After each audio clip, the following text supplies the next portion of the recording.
নমস্কার বন্ধুরা, আজকে তোমাদের কাছে নিয়ে চলে এলাম নিরামিষ একটা সুন্দর সুস্বাদু একটা রেসিপি নিয়ে।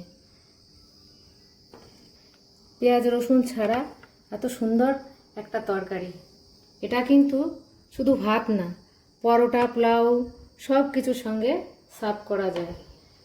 এত সুন্দর লোভনীয়, নিরামিষের দিনে যদি এই রকম একটা সুন্দর নিরামিষ তরকারি হয় তাহলে কিন্তু মাছ মাংস সবাই ভুলে যাবে। এত সুন্দর, এটা সুস্বাদু, এটা চেটেপুটে কিন্তু খাবে সবাই। আমার এই রান্নাটি তাহলে চলো তোমাদের সঙ্গে শেয়ার করি। আমি একটা মশলা করব, তার জন্য নিয়ে নিয়েছি কিছু কাজু বাদাম, ভিজানো কাজু বাদাম। 8-10টা কাজু বাদাম আছে এখানে, ফাটিয়ে নিয়েছি। নিয়েছি 4 মগজ, 4 মগজটাও ভিজিয়ে রেখেছিলাম, সেইটাই এখন দিচ্ছি। টুকরো পনির নিয়েছি, পনিরটাও দিয়ে দেবো। দিয়ে দেবো টক দই। 4-5টা কাঁচা লঙ্কা দিয়ে দিচ্ছি, যে যার মতো দিয়ে নেবে। পেস্ট করা আমার হয়ে গেছে। এবারে আমি একটা মশলা ভেজে নেব, তার জন্য প্রথমে দিয়ে দিচ্ছি ধনিয়া, তারপরে দিয়ে দিচ্ছি মৌরি, তারপর দিয়ে দিচ্ছি সাদা জিরে, তারপর দিয়ে দিচ্ছি অল্প কিছু গোলমরিচ। এবারে আমি ভেজে নেব। মশলাটা আমার ভাজা হয়ে গেছে, এবার আমি নামিয়ে নেব। আমি প্রথমেই পনিরগুলো কেটে গরম জলে ভিজিয়ে নিয়েছি, আর একটু বড় বড় করে কেটেছি। এবার আমি পনিরগুলোকে ভেজে নেব। এদিকে আমার কড়াই গরম হয়ে গেছে, আমি সাদা তেল দিয়ে দিচ্ছি। এবার আমি পনিরগুলো একটা একটা করে দিয়ে দেবো। পনিরগুলো আমি সব দিয়ে দিয়েছি। পনিরগুলোকে উল্টে দিচ্ছি।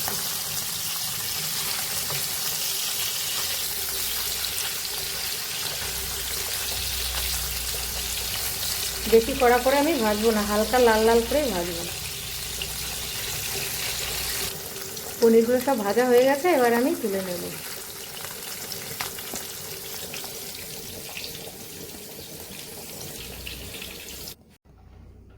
এদিকে মশলাটা ঠান্ডা হয়ে গেছে, এটা আমি গুঁড়ো করে নেব। মশলাটা আমার গুঁড়ো করা হয়ে গেছে।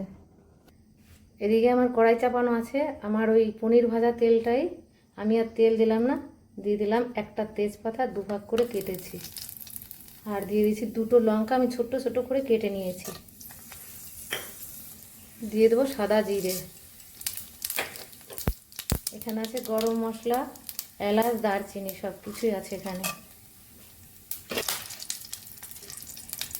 দিয়ে দেবো থেতো করা আদা। ওই যে মশলাটা করেছি, পনির, কাজু বাদাম, সেই মশলাটা আমি ঢেলে দেবো।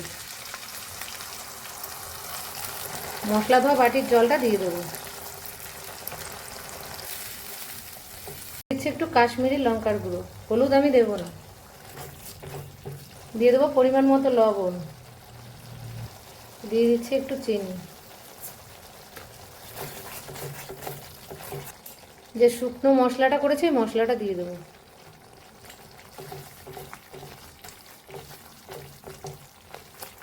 মশলাটা কিন্তু নেড়েই যেতে হবে, কাজু বাদাম আছে তো, লেগে যাবে নিচে। মশলা থেকে তেলটা ছেড়ে দিয়েছে, এবারে আমি গরম জল দিয়ে দেবো। কত সুন্দর মশলা থেকে তেলটা ছেড়ে দিয়েছে, এবারে আমি গরম জলটা দিয়ে দিচ্ছি।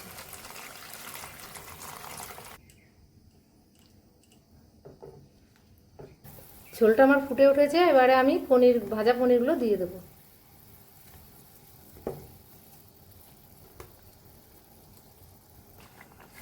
ফুটে উঠেছে, আমি কিছুক্ষণের জন্য ঢেকে দিচ্ছি।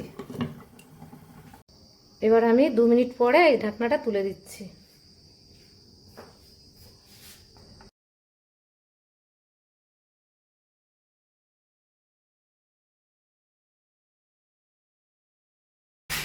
তাহলে তোমরা সবাই দেখলে রান্নাটা আমি কিভাবে করলাম।